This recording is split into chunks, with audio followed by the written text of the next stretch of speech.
Hey y'all, Chattel Red, the grown-ass teenager here. And today I'm talking about a federal judge has finally gave the order for the feds to take over Rikers Island. I have so many questions behind this. But let's watch the footage and then we'll get into it. Federal judge today ordered that an outside official take over New York City's troubled Rikers Island jail complex. Mayor Adams, who opposes the move, responded today. Eyewitness News reporter NJ Burkett is in the newsroom with the very latest. NJ. And Liz, in the past 50 years, it's happened fewer than a dozen times. A federal judge seizing control of an American jail, and not just any jail, Rikers Island here in New York, one of the most notorious jails in the United States. Well, critics have described brutal, violent, inhumane conditions inside the jail for years, suspicious deaths and suicides. Now Rikers will be turned over to what will be, in essence, a court-appointed receiver, empowered to do whatever it takes to fix the jail. In a 77-page decision, Judge Laura Taylor Swain said the city was incapable of fixing Rikers and proposed a 3-year timetable to turn the jail around. Mayor Adams today said the city would obey the court order and cooperate. Reform advocates applauded the ruling. Having an independent manager, they say, will take politics out of the decision-making. Violence, stabbings, contraband, dilapidated conditions. The complaints about the sprawling Rikers complex on Rikers Island has gone on for decades. But now it will be up to the feds to come up with a solution. I'm going to follow whatever rules she puts in place because she has the authority to do so. Mayor Adams reacting to a decision by federal judge Laura Taylor Swain calling for the appointment of an outside official, someone she called a remediation manager, to take over running the 10 jails on Rikers Island. It came after over 9 years of a tug of war over improving conditions and after the judge held the city in contempt last November for what she called, quote, a glacial pace of reform. The mayor said he had taken steps to reduce the violence and improve conditions, but insisted he had been hamstrung by the city council and then Mayor Bill de Blasio, who passed a law calling for Rikers to close by 2027. The law also prevented the city from spending money to improve the dilapidated conditions. A July 2023 report documented dangerous health and safety conditions at the various jails, stomach-turning pictures of dirty toilets, wash basins, sinks, and other personal hygiene facilities.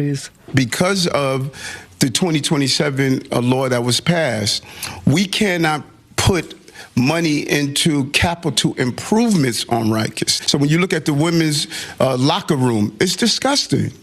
When you look at some of the major improvements you need with the doors and the facilities, we can't do that. The Legal Aid Society and a private law firm representing inmates called the move an historic decision.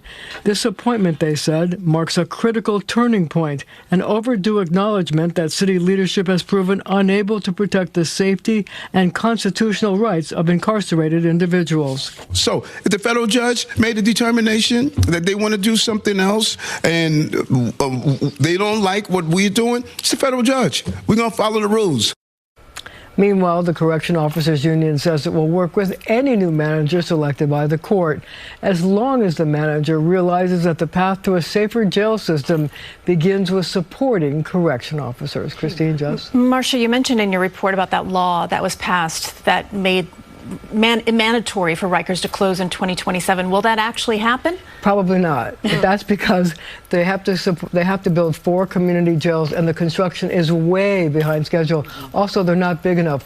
Right now, the jails will hold about 4,500 people. There were 7,000 people on Rikers, so I think they're going to have to change that law. Marcia, thank you. So can't nobody tell me that they haven't been plotting to turn Rikers Island over to the feds forever. Because I promise you, since I started that job, they were saying they're going to shut Rikers down. I started in '99, and Rikers Island is still in full effect. The fact that they wanted the feds to take over so bad, this is why they started doing certain shit that they was doing, like canceling the punitive segregation, because that makes no sense at all. It's like y'all trying to create the chaos. By canceling punitive segregation, you're not giving the inmates any type of punishment for any of their actions. So of course, what they're going to do, they're going to continue on what they're doing because there's no consequences. That right there causes chaos and confusion. The fact that they was talking about not handcuffing inmates during transportation. Crazy, chaotic. Yeah, all these stuff that they were doing is to create chaos and confusion. I honestly think the big picture, what they really want is to do the martial law. Martial law in the jails, and then they're going to bring martial law onto the street. This is not only about Rikers Island, it's a bigger picture here. The fact that they passed a law that they couldn't waste money to do any updates on Rikers Island because it's going to close in 2027. Another conspiracy. Like, how you going to not do repairs? Do you know how these inmates pop out themselves? They needed to do repairs on those cell doors because inmates pop out the cells all the time.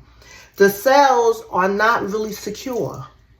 I could tell you about one time I was working in Brooklyn House, and I know I locked everybody in. I did. And I'm sitting there, and I see an inmate walking by. I said, how the fuck he get out of here? So I called, excuse me, come here. How'd you get out? He said, house gang. How'd you get out? He was like, no, I'm house gang. I come out and clean at this time. I said, I get all that. You house gang, you clean at this time. Got it. Cool.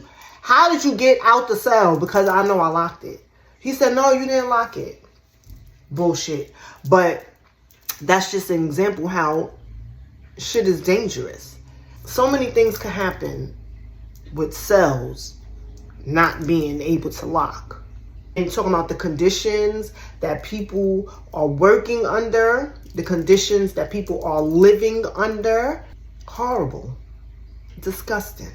Now they saying that Rikers Island is supposed to close by 2027. That was the law that they put out. Why you can't spend no money to improve it because it's going to close. But meanwhile, they're going to have to build more. That's definitely going to be way past 2027.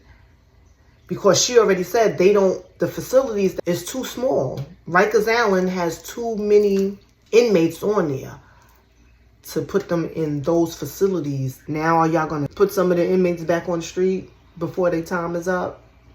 Creating more chaos and confusion so that the martial law goes from the jails to the street.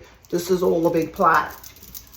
And it's all taking place, and I can't wait to see what happens. I'm just going to get my popcorn and watch from my house. Because when they start doing shit like that, I'm not going outside. I'm not going out there. It's getting ready to get crazy. This summer, I think this summer alone is going to be crazy. I ain't going to lie.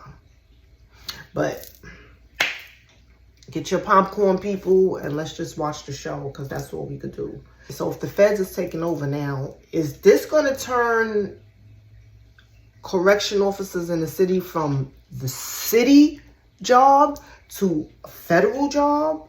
Like, is that going to change the 22.5-year retirement? Because I was hoping that they would, that the union would fight for them and they would get back to the 20-year retirement. But if they go federal, I think people who work for the federal government have to do like 30 years or at least 25. I'm not 100% sure. I think they have to be 25 and have the age of 55. But don't quote me on that. I do have a lot of questions, and I'm going to go on the COBA page and see if I can find some answers. And then if you guys are interested, I will make a video about that as well. Until then, guys, later, y'all.